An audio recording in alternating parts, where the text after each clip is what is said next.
अब है रैटिफिकेशन का मतलब। देखो रैटिफिकेशन का मतलब होता है हामी भरना। क्या करना? हामी भरना। कि इसमें बोल देना कि हाँ जी जैसे फॉर एग्जांपल ए और बी। बी एक माइनर बच्चा है और एक माइनर बच्चा कॉन्ट्रैक्ट कर लेता है ए के साथ। 2 साल के बाद, 2 साल के ये जो कॉन्ट्रैक्ट हुआ वो क्या है? वॉइड है। 2 साल के बाद ये बच्चा, ये जो माइनर है, क्या ये अब जब ये 18 साल का हो गया, 2 साल के बाद ये 18 साल का हो गया, तो क्या ये किसी एग्रीमेंट को क्या कर सकता है? रेटिफिकेशन कर सकता है, हामी भर सकता है? जी नहीं, ऐसा नहीं हो सकता। ऐसा कोई कॉन्ट्रैक्ट जो 2 साल 3 साल पहले बनाया था जब वो 18 साल का नहीं था, उस कॉन्ट्रैक्ट को 18 साल के होने के बाद वो उसे क्या नहीं, सही कॉन्ट्रैक्ट नहीं बना सकता, क्योंकि वो ऑलरेडी क्या है? वॉइड है। वॉइड का मतलब क्या होता है? जो कि स्टार्टिंग से ही क्या होता है? वॉइड होता है। बात समझ आई? एक बार रीड कर लो। A contract made with minor is void ab initio, मतलब कि इनवैलिड कॉन्ट्रैक्ट है। This means that minor can not ratify और वैलिडेट, मतलब कि वो जो माइनर बच्चा है, रेटिफाई और वैलिडेट का मतलब एक ही होता है कि वो जो बच्चा है वो रेटिफाई और वैलिडेट नहीं कर सकता उस कॉन्ट्रैक्ट को after attaining the age of majority, जब वो 18 साल का हो जाएगा। Even if minor express intention, बेशक अगर वो जो बच्चा है, वो जो माइनर है, वो अपनी एक्सप्रेशन अपना एक्सप्रेस करता है, इंटेंशन को बाउंड करता है, लेकिन फिर भी वो इनवैलिड ही रहेगा, क्योंकि जो वॉइड कॉन्ट्रैक्ट होता है वो स्टार्टिंग से ही क्या रहता है? वॉइड रहता है। और इस सेक्शन के साथ आप लोगों को रीड करना है section number 68 of Indian contract act.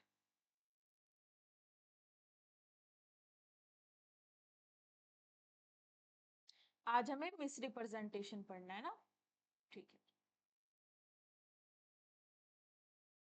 अब मिस रिप्रेजेंटेशन का मतलब क्या होता है? अब मेरे को बता सकते हो?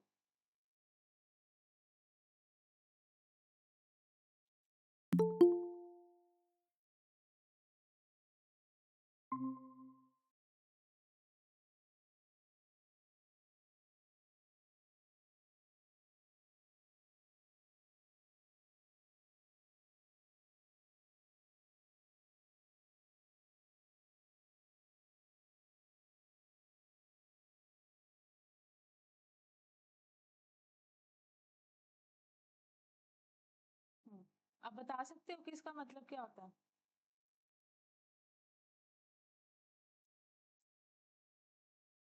मिस रिप्रेजेंटेशन का हाँ, बताओ। मिस रिप्रेजेंटेशन मतलब कि गलत कुछ गलत दिखाना, जो चीज है उसको ना दिखाना, सच बातों को छुपाना। फ्रॉड और मिस रिप्रेजेंटेशन में क्या फर्क है? फ्रॉड और मिस रिप्रेजेंटेशन में हाँ, बताओ बताओ। बताओ बताओ। बता रही, एग्जाम्पल सोच रही हूँ ना क्या बताना चाहिए। अब जैसे कि मिस रिप्रेजेंटेशन में हमने बोला कि अब मैं आप और मैं हूँ, फिर हम दोनों कॉन्ट्रैक्ट किए कि मैम मैं आपको मैंगो का अचार दूंगी। ठीक है, मैं बोली, लेकिन फिर मैं आपको मैंगो का अचार नहीं दे रही हूँ, किसी और चीज का दे रही हूँ। तो ये है ना भाई मिस रिप्रेजेंटेशन। अरे यार। है, अरे नहीं चुप है? चुप चुप, मैं बताती हूँ, मेरी बात सुनो। देखो मेरे फ्रॉड को का तो समझाना बोल रही हूँ मैं। हम्म। मैं करूँ बोल मैं बोलूँ? फ्रॉड का भी बता देती हूँ ना, कुछ भी जो भी एग्जाम्पल समझ नहीं में नहीं, आ मैं रहा है। बताती हूँ, फिर क्वेश्चन पूछूंगी फिर बोलना। सुनो। मेरा मिस रिप्रेजेंटेशन वाला एग्जाम्पल अच्छा था कि नहीं? हाँ सही था, लेकिन उसमें एक चीज होती है, मैं बताती हूँ। देखो फ्रॉड हमने पढ़ा। फ्रॉड में क्या रहता है कि आप जानबूझकर, आपकी इंटेंशन है, आप जानबूझकर सामने वाले के साथ क्या कर रहे हो? फ्रॉड कर रहे हो। जैसे एग्जांपल मैंने क्या दिया कि एक पर्सन जिसकी एज क्या है, 60+ ईयर्स है, और वो बैंक में जाके खुद को दिखाता है कि मैं 40 साल का हूँ।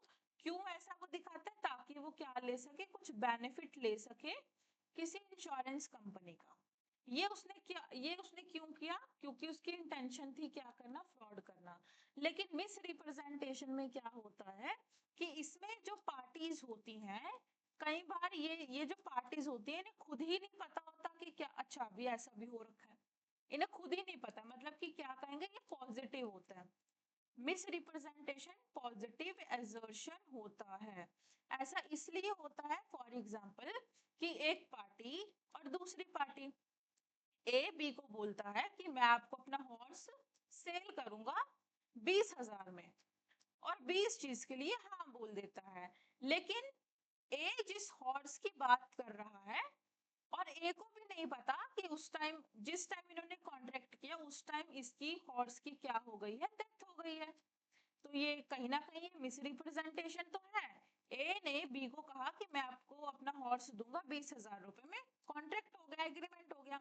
लेकिन ए को इस चीज के बारे में पता ही नहीं था कि उसकी क्या हो गई है? डेथ हो गई है। तो इसे बोलते हैं मिस रिप्रेजेंटेशन करना।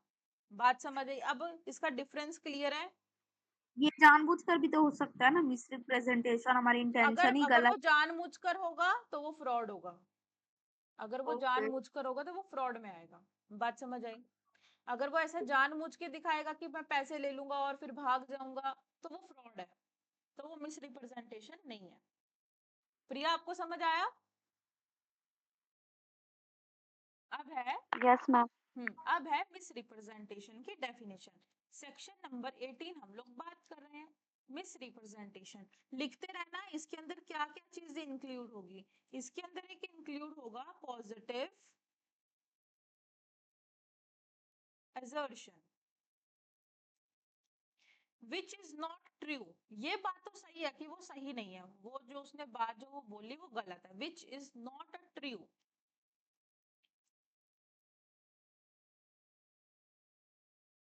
but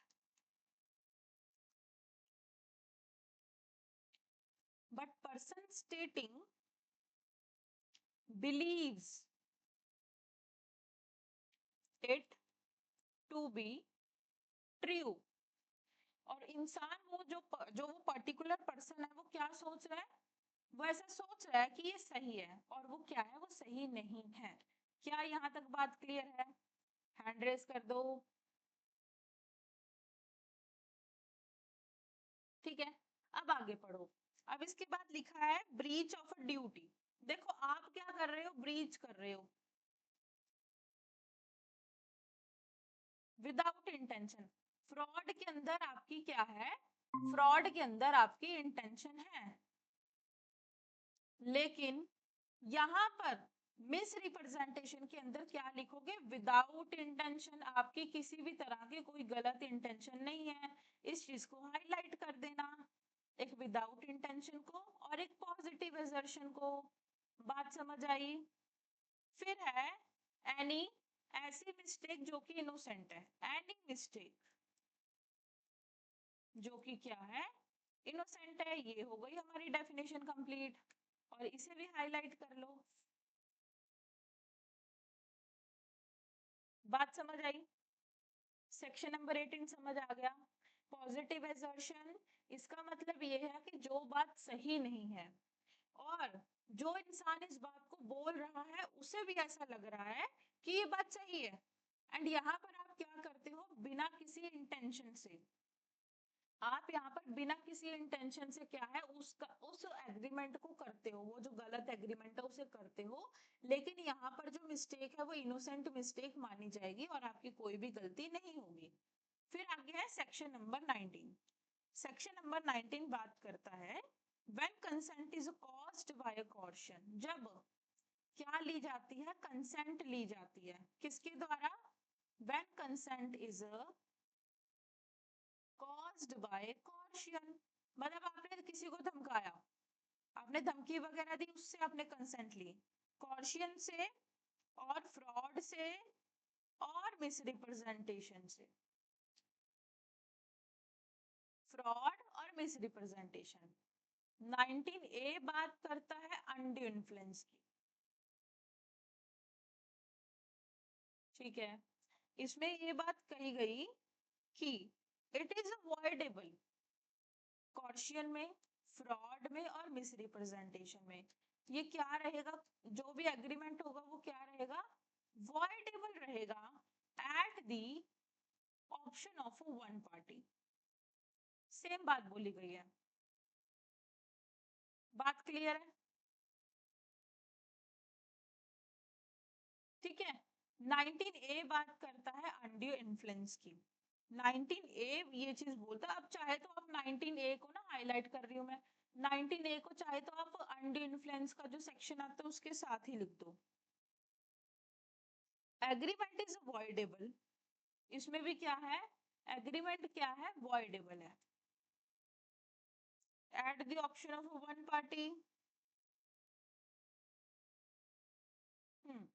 ये भी क्या रहेगा, वॉइडेबल कॉन्ट्रैक्ट ही रहेगा, और इसमें इतना कुछ भी नहीं है, वॉइडेबल एग्रीमेंट रहेगा। ठीक है, बात समझ रही? Section number 19 not important. Simple ये बात कही गई है कि अगर कॉर्शन, फ्रॉड, मिस रिप्रेजेंटेशन और अंडर इन्फ्लुएंस से अगर आप कोई भी कॉन्ट्रैक्ट करते हो तो वो क्या माना जाएगा, उसे वॉइडेबल माना जाएगा at the option of one party. उस पार्टी के ऑप्शन पे माना जाएगा जिस पार्टी की जो कंसेंट है वो इस द्वारा ली गई है, कॉर्शन, फ्रॉड, मिस रिप्रेजेंटेशन। बात समझ आई? हम्म, ठीक है। अब हम लोग एक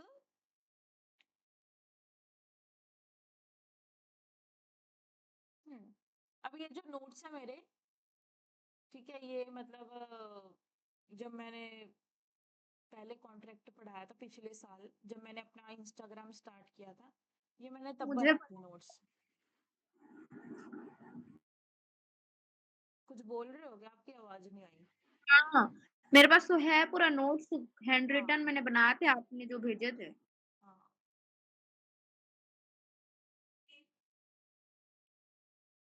अब एक बार इससे पढ़ते हैं।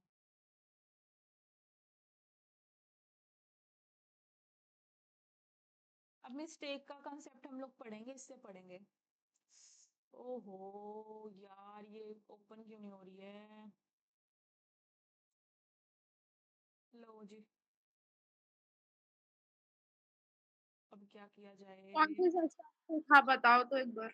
है मेरा है ना मेरे कौन से सेक्शन का बताने वाले हो बताओ मेरे पास 20, तो 21, है। 22, 20, 21, 22। एक मिनट रुको। एक्चुअली क्या है कि ये टैब से, ये सैमसंग नोट्स के वो है, नोट्स हैं, टैब में बनाए हुए हैं, तो इसलिए यहाँ ओपन नहीं हो रहे लैपटॉप में। यार ऐसे थोड़ी होता है, सारी पीडीएफ ओपन होनी चाहिए। अरे नहीं कर रहे हो, ओपन ही नहीं हो रहा है। अब पंगा ही है यार, क्या ही किया। चलो फिर हैंड रिटन नोट से करते हैं, और क्या।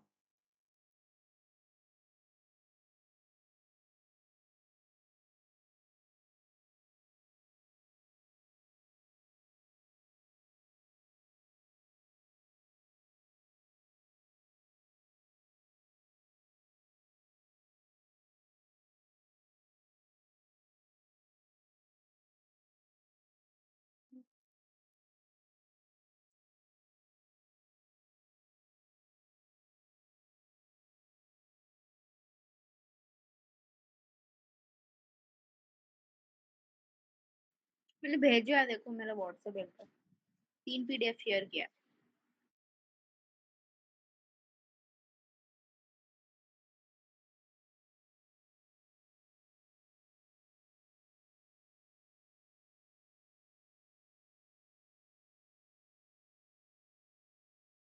सेक्शन 20, 21 और 22 के चाहिए। एक सेकंड, मैंने ग्रुप में भेजा, मैं ग्रुप में देखती हूँ। ग्रुप में तो मैंने पूरी पीडीएफ भेज रखी है ना हैंड रिटन नोट्स की। ये रही, पहले इसे भी सेव ही कर लेते हैं, और क्या। उस दिन भी मैंने सेव किया तो पता नहीं कहाँ चली जाती है।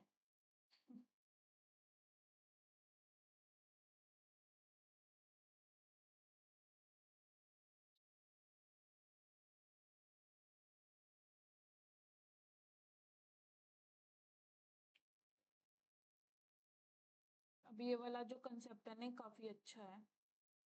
मिस्टेक वाला, ये लास्ट टॉपिक है, उसके बाद तो फिर वॉइड वॉइड कॉन्ट्रैक्ट स्टार्ट हो जाएगा, वॉइड एग्रीमेंट।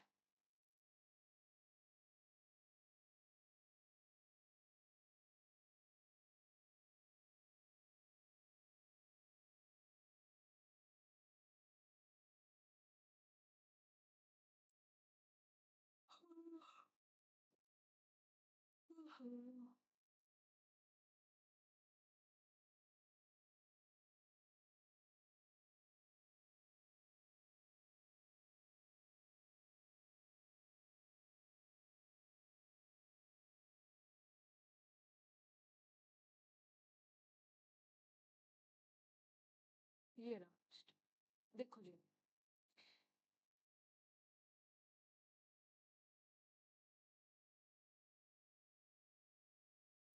अब हम लोग बात कर रहे हैं मिस्टेक के बारे में। हम लोग बाकी सारी चीजें अब हम लोग पढ़ चुके। अब है मिस्टेक। मिस्टेक का मतलब क्या होता है? कॉन्ट्रैक्ट करते समय आपने कोई गलती कर दी। तो इसके 3 सेक्शंस हैं, सेक्शन 20, 21 और 22। इसमें कहा गया है सेक्शन 20 में, provides that where both parties to an agreement are under a mistake. जब क्या है, दोनों पार्टीज किसके अंडर है? मिस्टेक। एंड वो जो फैक्ट था, मतलब आपने ए और बी ने कोई कॉन्ट्रैक्ट किया, वो जिसने कॉन्ट्रैक्ट किया ना, दोनों ने जिस बेस पर कॉन्ट्रैक्ट किया उसे फैक्ट कहेंगे। जिस फैक्ट पर उन्होंने कॉन्ट्रैक्ट किया, वो कॉन्ट्रैक्ट क्या हो जाएगा? फिर वॉइड हो जाएगा, क्योंकि एक एसेंशियल फैक्ट था वो, और आपने उसी में मिस्टेक कर दी, तो वो क्या हो जाएगा? वॉइड हो जाएगा। बात समझ आई? अब एक एग्जांपल देख लो। ए और बी, ए और बी ने कॉन्ट्रैक्ट किया और इन्होंने एक हॉर्स को बेचने के बारे में कहा कि भाई हॉर्स को मैं बेचूंगा 20,000 रुपए में। ये 20,000 देगा, ये हॉर्स देगा। अब इसमें क्या हुआ? जिस टाइम पर ये एक ए जो है बी को हॉर्स डिलीवर कर रहा था, उसी दौरान इसकी क्या हो जाती है? हॉर्स की डेथ हो जाती है। ये मेन फैक्ट था हॉर्स वाला, इसी की डेथ हो गई, तो कॉन्ट्रैक्ट क्या होगा? वॉइडेबल होगा। बात समझ आई? बात मेरी समझ आई? provides that where the both parties to an agreement are under a mistake as a matter of the fact essential to the agreement is void. There are the following conditions. Both parties to an agreement are, मतलब दोनों, अब देखो मैंने आपको ये एक तरफ से बताई, लेकिन उस एग्रीमेंट में दोनों पार्टीज की तरफ से क्या होनी चाहिए? मिस्टेक होनी चाहिए। क्योंकि अगर कोई एक इंसान मिस्टेक करेगा तो उसे सही किया जा सकता है, लेकिन अगर दोनों पार्टीज मिस्टेक करेंगी तो उसे सही नहीं किया जा सकता। बात समझ आई तो हैंड रेस करो।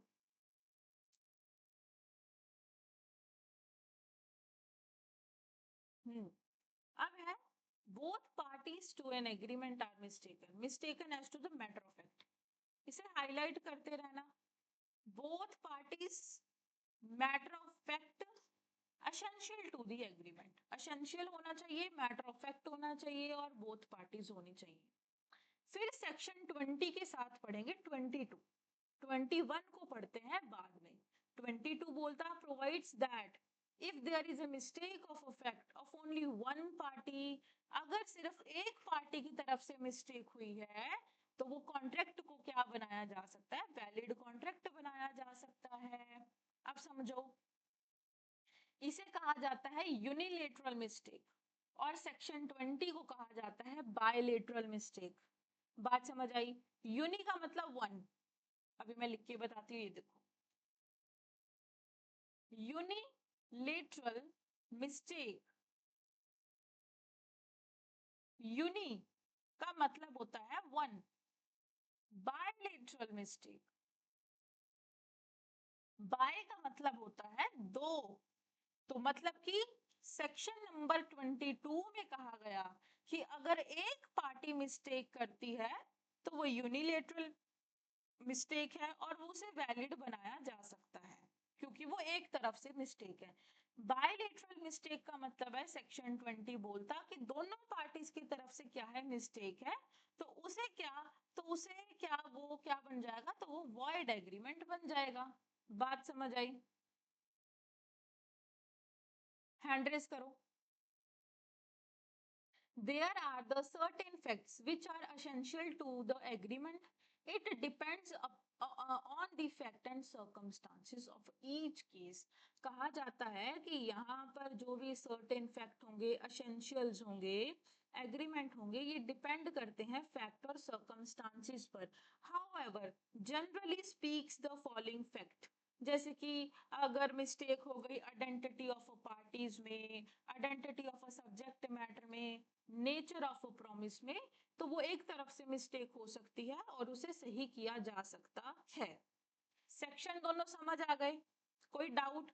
ये हैंड रिटन नोट्स भी मेरे काफी अच्छे हैं प्रिया, आप यहाँ से भी पढ़ सकते हो। फिर है mistake as to subject matter. इसमें क्या है, वेरियस फॉर्म्स है इसकी। अब सब्जेक्ट मैटर, कोई कॉन्ट्रैक्ट करना, हर तरह के अलग अलग कॉन्ट्रैक्ट होते हैं, ठीक है, कभी प्रॉपर्टी का, घर बेचने का, कुछ करने का, तो सब सब्जेक्ट मैटर अलग है। For example, A agree to buy from B a certain horse, it turned out that the horse was dead. A ने बी के साथ प्रॉमिस किया या कॉन्ट्रैक्ट किया कि मैं आपको क्या दूंगा, मैं आपको अपना हॉर्स बेचूंगा, और उसकी क्या हो जाती है, डेथ हो जाती है जिस टाइम पर वो लेने देने का काम करते हैं।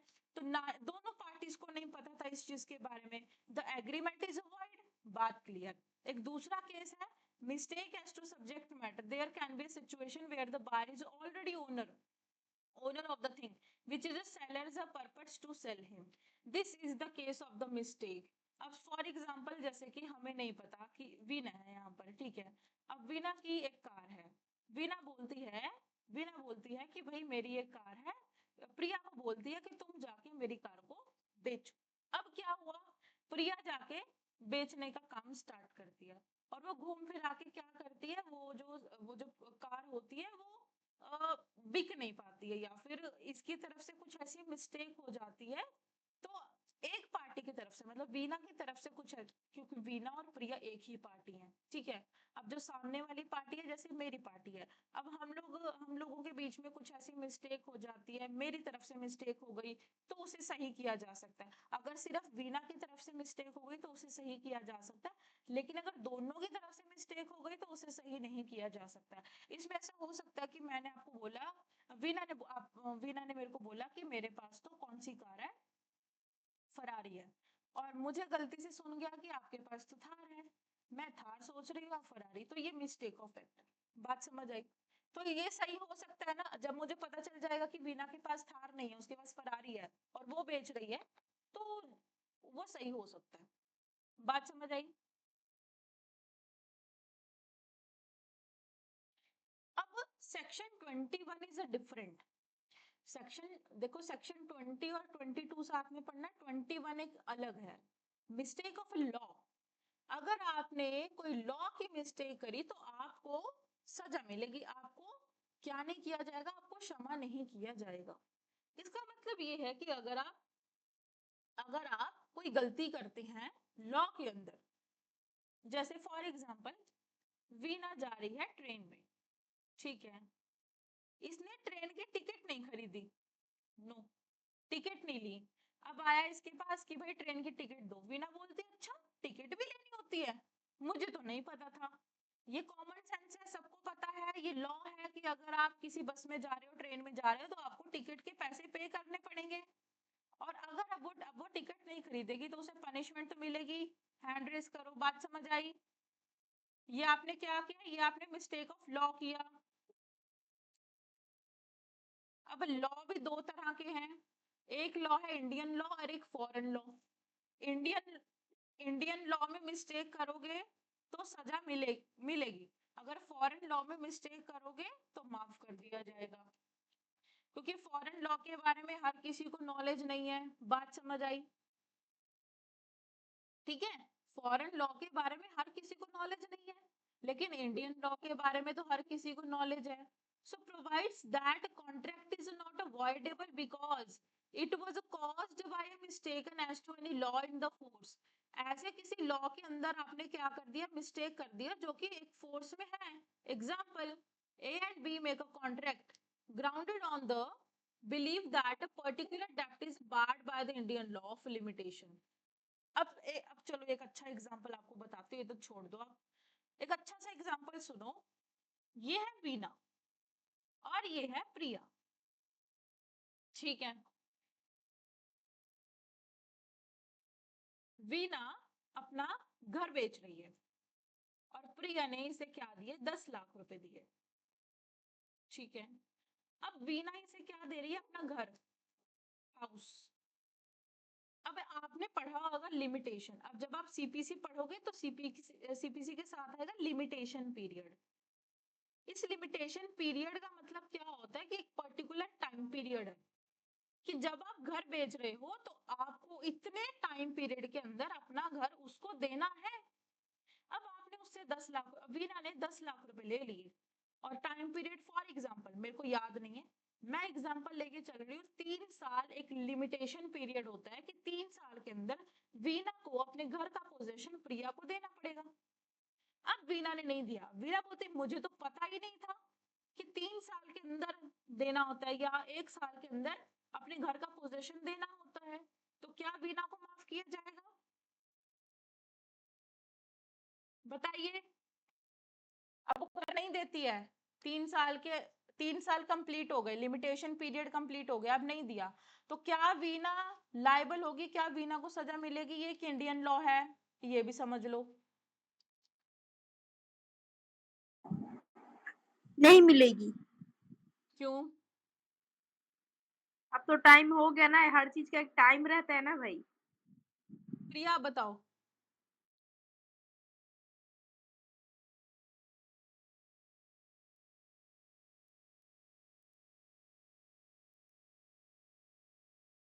आपकी आवाज नहीं आई प्रिया।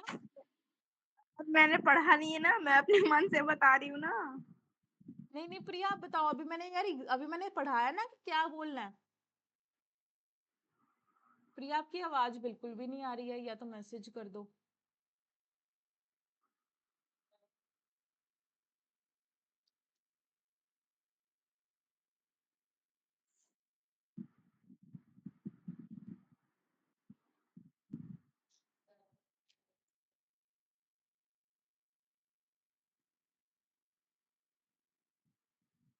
बस 1 मिनट का मेरे को टाइम दो, मैं इसे इजी वे में और इससे भी आसान वे, मतलब इजी वे में आपको बताती हूँ, 2 मिनट।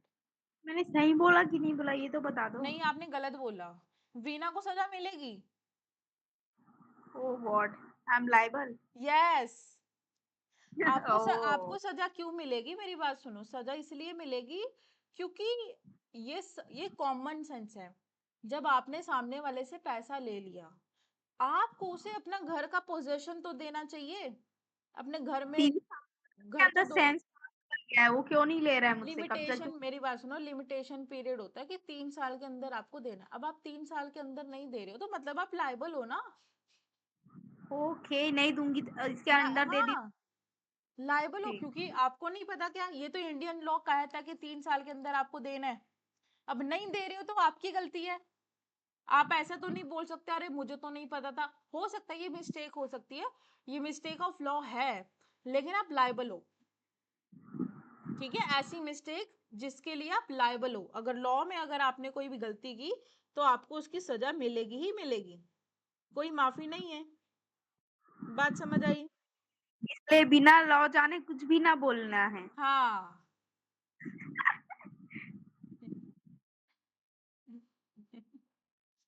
अच्छा ठीक है। दीदी तो लिमिटेशन एक्ट में यही सब तो लिखा है ना भाई, हर चीज हाँ का हाँ टाइम रहता है, ये सब हाँ चीज हाँ। लिमिट होती है चीजों का, यही सब ना। अब अच्छा एक मैं लीगल मैगजीन आपको बता रही हूँ, लिख लो, मैं लिख ही देती हूँ, आप अपनी नोटबुक पे लिख लो। और हाँ प्रिया, आपको, आप चाहे हिंदी में पेपर दो, आपको भी ये मैगजीन लिखनी है। इग्नोरेंशिया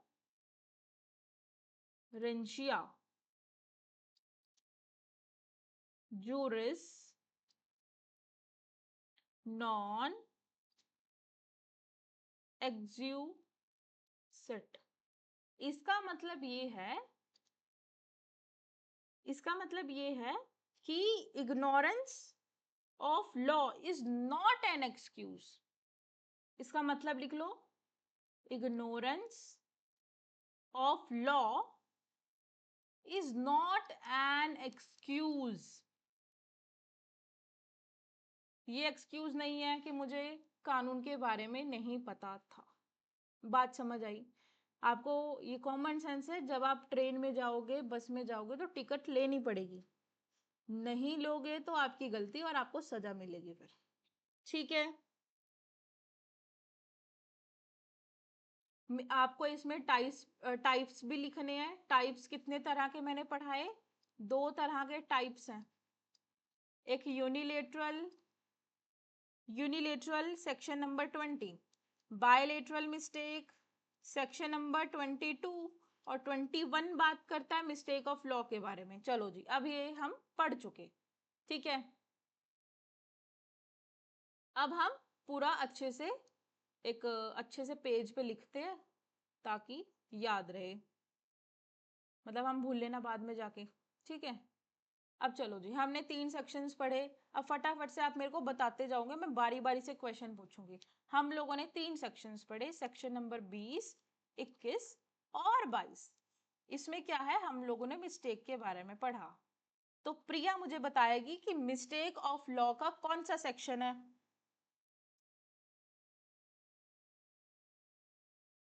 20, 21 और 22 में से।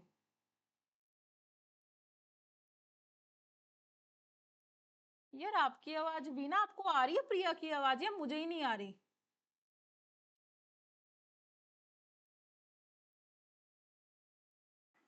मुझे तो आ ही नहीं रही है, वो कुछ बोल नहीं रही लगता। मुझे भी नहीं आ रही। प्रिया आप मैसेज कर दो। अरे बहन बोलना।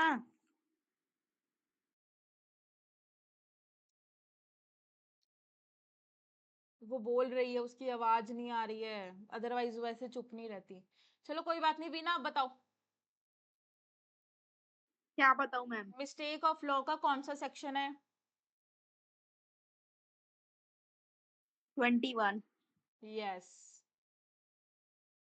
ठीक है।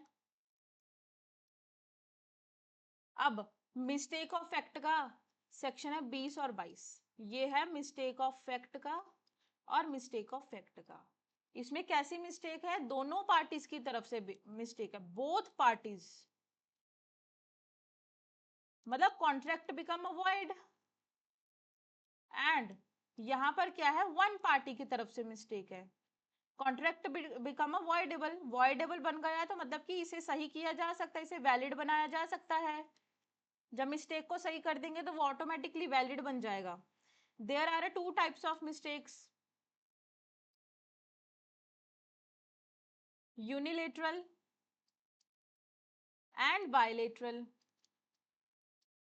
Bilateral deals with the section number 20 and unilateral deals with the section number 22. 22 uni, हाँ यूनी का मतलब क्या होता है? 1। और बाय का मतलब क्या होता है? 2। दो पार्टीज, और इसमें दोनों पार्टीज की तरफ से मिस्टेक है, इसमें एक पार्टी की तरफ से मिस्टेक है। फिर हम लोगों ने क्या पढ़ा? एक लीगल मैगजीम पढ़ी, इग्नोरेंशिया फेस्टी एक्सक्यूसेट नॉन नॉन नॉन नॉन जूरीज भी था हाँ, शायद। एक सेकेंड,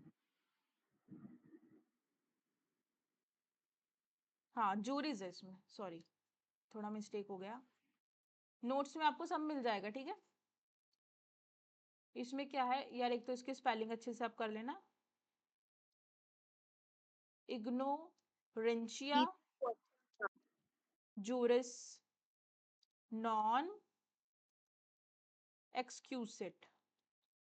इसका मतलब है कि लॉ को अगर आप इग्नोर करोगे तो वो एक्सक्यूजेबल नहीं है।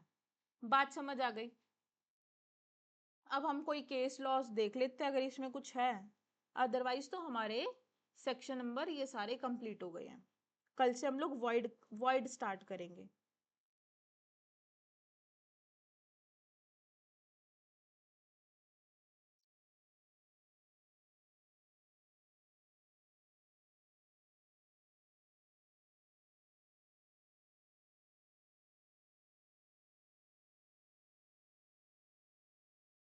20, 21 और 22। ये वैसे है थोड़ा, मतलब ऐसा लगता है कि काफी मुश्किल सा है, लेकिन आपको इसी तरह से याद रखना है, क्योंकि सारे कंफ्यूज होते हैं कि भाई 20 में क्या बात बोली गई, 21 में क्या बात बोली गई। अब मैंने आपको काफी इजी वे में बता दिया, और एक इंडियन लॉ और एक फॉरेन लॉ के बारे में भी इन्होंने बोला है। बस इतना ही आपको करना है। मैम हाँ मैम हाँ हाँ बोलो। आवाज आ रही है मेरी? हाँ आ रही है। सॉरी मैम, वो नेटवर्क इशू हो रहा था बहुत। कोई बात नहीं।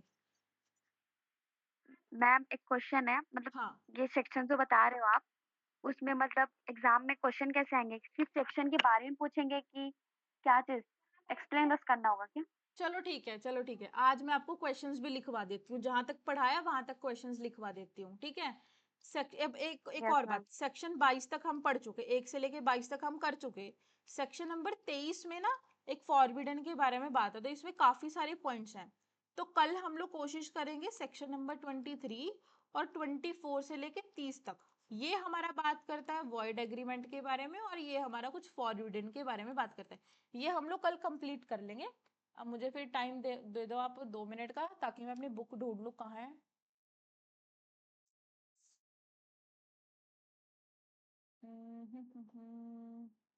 अच्छा 2 मिनट रुको, मेरे को खड़ा ही होना पड़ेगा यहाँ से। ठीक है, फिर मैं लिखवाती हूँ।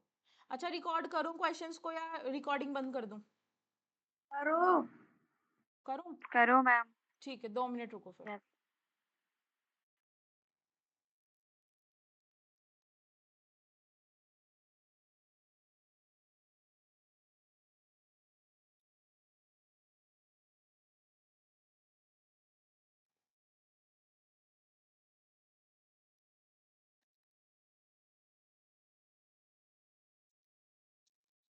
चलो,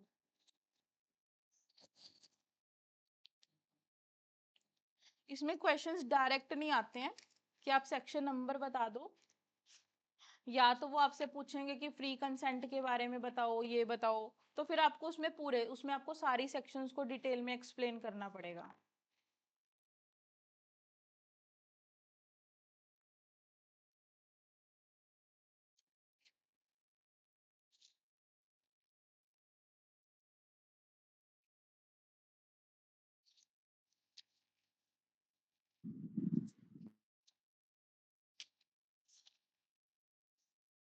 लिखो, पहला क्वेश्चन लिखो जो हर बार हर यूनिवर्सिटी में पूछा ही जाता है।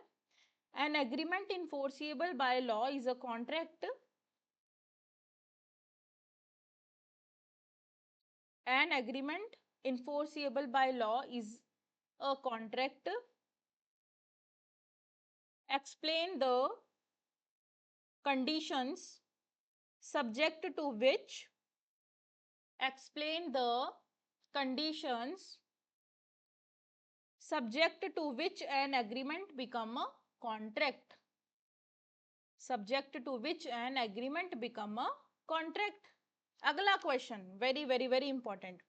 all contract are agreement, all contract are agreement, but all agreement are not a contract। Discuss. अगला question, define proposal, agreement, contract and consideration। define proposal, agreement, contract and consideration। अगला question, धीरे when धीरे। Definition लिखनी है बस इनकी। Proposal, define agreement, proposal agreement के बाद कॉन्ट्रैक्ट और कंसिडरेशन। अगला क्वेश्चन है, when do contract become voidable, when do contract become a voidable। अगला क्वेश्चन लिखो, what are the essential conditions of a valid contract under Indian Contract Act। Ma'am एक बार और। what are the लिख रही हूं मैं, what are the essential conditions of a valid contract.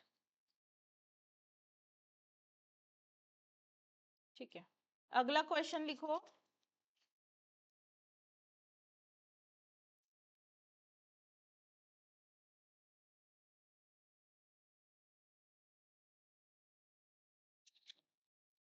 Explain the, या फिर डिफाइन कर लो ऑफर एंड एक्सेप्टेंस को, डेफिनेशन लिखनी है इसकी।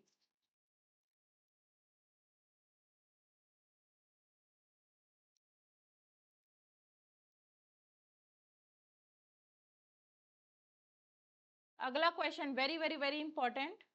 When communication of a proposal is complete, कब होगा कंप्लीट? जब नॉलेज में आ जाएगा तब। हम्म।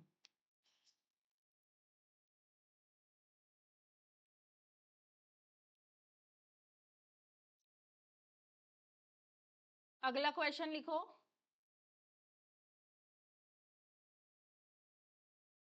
What is acceptance? What are the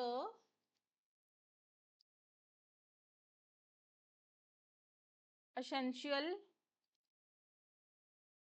terms of a valid acceptance?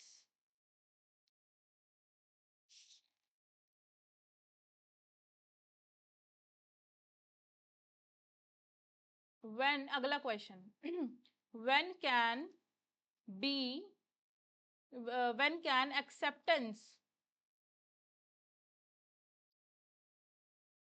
be revoked? ये सारे सेक्शंस हमने पढ़े हैं, अब आपको ये खुद से अंदाजा लगाना कि ये पर्टिकुलर क्वेश्चन किस सेक्शन से बिलोंग करता है। ठीक है, फिर अगला है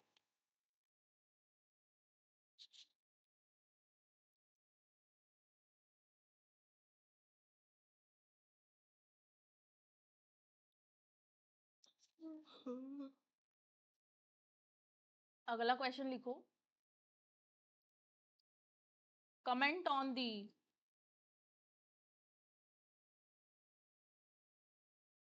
incapacity to contract does not preclude the capacity for legal rights, for legal rights। इसमें सिंपल आपको इनकैपेसिटी ऑफ कॉन्ट्रैक्ट के बारे में बताना है। हम्म, हम्म। इसमें तो ये वाले क्वेश्चंस भी बनते हैं कि भाई एक्सप्लेन करो एसेंशियल कंडीशंस को। जब एसेंशियल कंडीशंस को, जब सेक्शन नंबर 10 एक्सप्लेन करोगे तो उसके साथ 11 और 12 तो एक्सप्लेन करना ही पड़ेगा। जब वो फ्री कंसेंट के बारे में बोलेंगे तो आपको ये 5 के 5 पॉइंट्स आपको लिखने पड़ेंगे। Under influence, coercion, misrepresentation, mistake and fraud.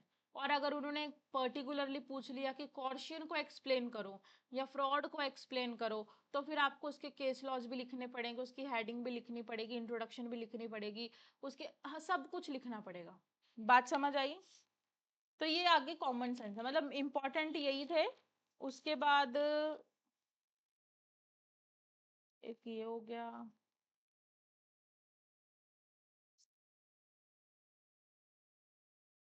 ऐसा एक और, चलो इसका क्वेश्चन लिख लो। एक्सप्लेन अ फ्री कंसेंट, ऐसा आ जाएगा question. Explain a free consent.